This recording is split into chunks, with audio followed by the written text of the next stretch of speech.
Our 7 News medical expert, Dr. Cedrek McFadden, is joining us to talk a little bit about chronic disease and whether or not weight loss can play a role in how you fight back against those things, and whether there's a magic number, Dr. C. Is there such a thing? Well, there actually is. Some recent research has come out that's brought this conversation back to light. We've known for some time that weight loss can influence, how much of the protection you have against chronic illnesses. Just losing, if you're obese, 5% of your weight loss can lead or jumpstart you to better health. Based on this recent research, losing 13% of your body weight can greatly reduce your risk of having chronic mental illnesses. So let's do some math here, okay? So if you weigh 200 pounds, 13% is about 26 pounds. It may sound like a lot, but every bit helps, and it may give you some goal to reach that may give you some long-lasting benefit. So you hear sometimes, heart doctors and folks like that say, lose 10, 15, 20 pounds, and it can make a difference in whether you have to take medicine or don't, all kinds of things, right? It does. And when we think about the percentage of the body weight, that's a big difference because for some people, 10 pounds is very different than it is in the next person. But it's the percentage of body weight that may be influencing that.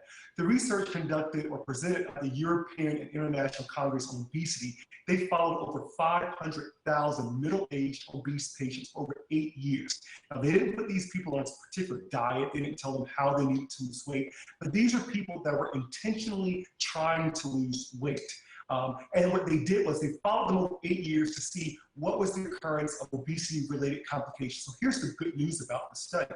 They found that these patients that had weight loss in this time period, they had a 42% reduction in the risk of diabetes. They had about a 25% reduction in the risk of high blood pressure, sleep apnea, and a nearly 20% decrease in high cholesterol, and even osteoarthritis. Again, these are wins that will take you for some time to really see the benefit of. And I guess it's kind of obvious, if you can get rid of the long-term problem, you're going to lead a healthier life.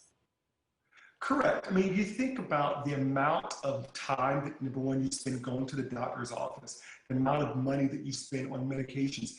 One estimate is that people who have type 2 diabetes may spend over $10,000 a year on diabetes-related equipment. So that's equipment, there's medications, there's the stress and anxiety illnesses, and let's not forget about the impact that these chronic illnesses have on your life expectancy. Many of these estimates say that having diabetes alone may reduce your life expectancy anywhere from 5 to 10 years. And so just by losing perhaps this 13% of your body weight may, create some changes that you'll see in multiple areas of your life.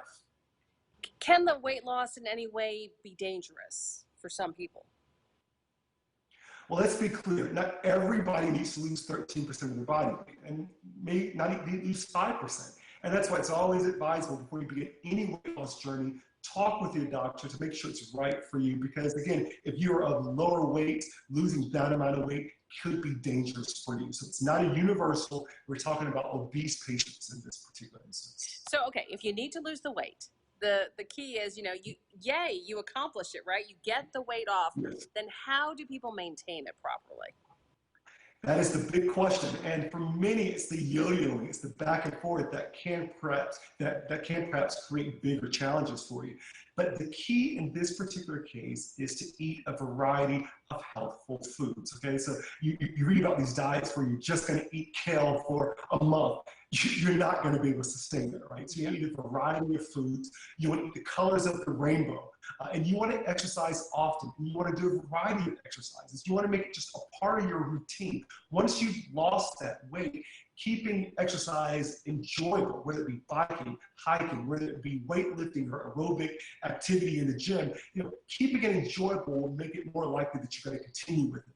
Finding a good support system can go a long way to maintaining weight loss. Keeping a healthy lifestyle, that means avoiding some smoking, getting good night's sleep, trying to maintain stress. I know it's all the easy stuff, right? But there are things that can be proven to give you the long-term results and to keep the weight off and keep that 13%, get your calculator out, that may, again, reduce your risk of some of these chronic illnesses. And that is the key that we need to be focusing on, prevention as opposed to treating these chronic illnesses. It's going to do a lot for your pocket and for your life. Dr. Cedrek McFadden, thank you. Thank you. And we have a special shout out for Dr. C because we want to say thank you for being part of Carolina's family. Tomorrow marks his 1-year anniversary as our medical expert. He's not going anywhere. Nope. So Dr. C, thank you so much for your countless interviews, all your advice. And I have to say, the longer he's with us, the stronger his tie game gets. I know. What a great tie he's got game. the best ties. Thank you, Dr. C. Coming up on Carolina's Family at 4.